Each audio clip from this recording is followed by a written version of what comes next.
उत्तर प्रदेश में विधानसभा चुनाव लगातार जारी है, लेकिन इस बीच बीजेपी का एक ऐसा चेहरा चुनाव प्रचार से नदारद है जिनके चेहरे का कभी खूब जिक्र हुआ करता था। साल 2014 से पहले उस नाम का कुछ अलग ही माहौल और रुतबा हुआ करता था, लेकिन साल 2014 में चुनाव में जीत के बाद में अब माहौल कुछ बदला से है।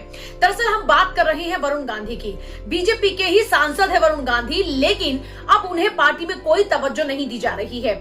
उसकी कई वजह है। दरअसल अब आपको एक एक करके बताते हैं कि आखिरकार इसकी वजह क्या है। आपको 2014 से पहले की तस्वीर बताने की कोशिश करते हैं। 2014 से पहले का नजारा बीजेपी के लिए कुछ और था। उस दौरान में बीजेपी लगातार कोशिश कर रही थी सत्ता में एंट्री करने की, केंद्र में आने की, लेकिन दूसरी तरफ ये कोशिशें जब जारी थी उस बीच वरुण गांधी का कद कुछ और हुआ करता था।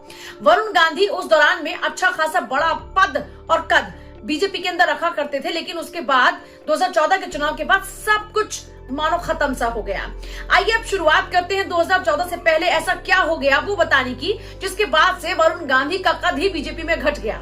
आपको बता दें कि पश्चिम बंगाल के चुनाव प्रभारी थे उस दौरान में, जब चुनाव की तैयारियां चल रही थी वरुण गांधी, तब प्रधानमंत्री नहीं थे उस दौरान में नरेंद्र मोदी।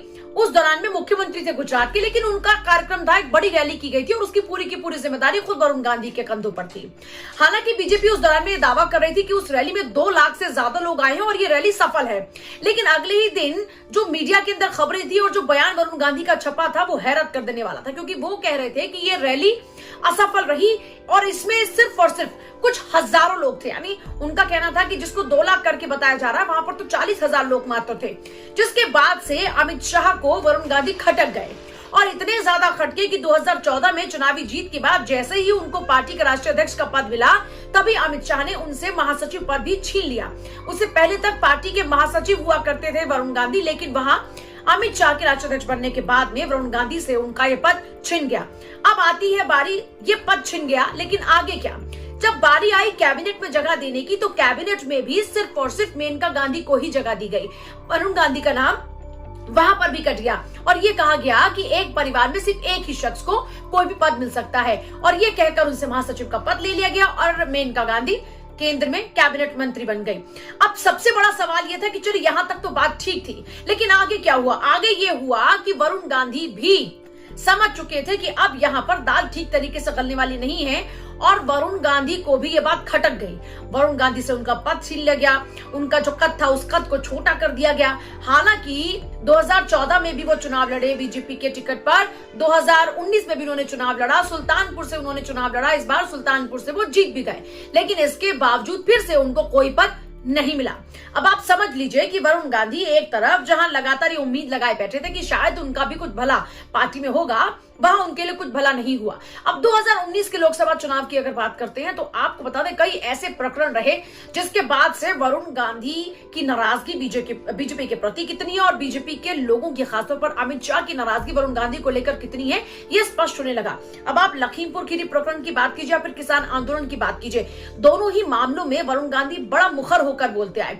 जहां तक बात लखीमपुर खीरी की करें तो उस प्रकरण में गृह राज्य मंत्री के बेटे का जब नाम आया तो खुद वरुण गांधी ने वो पूरा का पूरा वीडियो अपने ट्विटर हैंडल से ट्वीट किया और बताया कि सब कुछ साफ साफ दिख रहा है और इस पूरे मामले को लेकर सख्त कार्रवाई होनी चाहिए। अब ऐसे में जब आप अपनी ही पार्टी के लोगों के ऊपर निशाना साधेंगे तो जाहिर सी बात है आपकी जुबान तो विपक्षियों की जुबान लगेगी ही। कुछ ऐसा ही हुआ भी। वरुण गांधी ने आवाज उठाई। इसके अलावा किसान आंदोलन को लेकर भी, किसानों की मांगों को लेकर भी वो बार बार मुखर होकर बात करते रहे और प्रधानमंत्री मोदी से लेकर सीएम योगी तक किसानों की मांगों को स्वीकारने की बात उनकी तरफ से बार बार कही गई, लेकिन उसके बावजूद भी हुआ कुछ नहीं। अब इससे अब आप समझ लीजिए कि वरुण गांधी लगातार मुखर होकर बीजेपी के ऊपर ही हमलावर है। उन्होंने तो ये तक कह डाला था कि उनको अपने टिकट कटने का भी कोई डर नहीं है, उनका अपना जनाधार है, अपने क्षेत्र में वो लोगों के बीच में रहते हैं और इसलिए लोगों का प्यार उनको मिलता रहा है, इसलिए किसी टिकट कटने से वो डरते नहीं है, किसी भी तरीके से वो दबाव में आने वाले नहीं है। अब आप समझ लीजिए कि पिछले 6 महीनों में जब बीजेपी के लिए ये चुनाव साख और नाक का बना हुआ है, तो वरुण गांधी यहां दूर दूर तक कहीं चुनाव प्रचार में नजर नहीं आए। हालात ये हैं कि बीजेपी को भी इस बात का शायद अंदेशा है कि अगर वरुण गांधी को चुनावी मैदान में चुनाव प्रचार के लिए उतारा भी तो ऐसा ना हो कि वो बीजेपी के ही खिलाफ जुबान खोलना शुरू कर दे। ऐसे में फायदा तो होगा नहीं, लेकिन नुकसान बहुत हो सकता है। शायद ये भी एक बहुत बड़ी वजह है कि वरुण गांधी इस बार उत्तर प्रदेश विधानसभा चुनाव में कहीं दूर दूर तक चुनाव प्रचार में नजर नहीं आ रहे हैं। हालांकि वरुण गांधी ये कहते हैं और मानते हैं कि उनकी मां मेनका गांधी और उनकी पार्टी में उपेक्षा हो रही है, इस बात को वो कबूल भी चुके हैं और वो मानते हैं और जानते हैं इस बात को।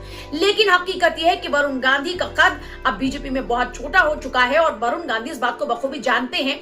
लेकिन एक बात बीजेपी को भी समझनी होगी कि वरुण गांधी का इस तरीके से जो हाल पार्टी में हो रहा है उसका खामियाजा बीजेपी को भुगतना पड़ सकता है। अगर आपको हमारी ये वीडियो पसंद आई है तो लाइक कीजिए, कमेंट कीजिए, शेयर कीजिए और हाँ, हमारे पेज को फॉलो करना बिल्कुल भी मत भूलिएगा। और अगर आप चाहते हैं कि हर अपडेट आपको मिले तो यहाँ पर जो बेल आइकन है उसको भी प्रेस करना आप बिल्कुल मत भूलिएगा। नमस्कार।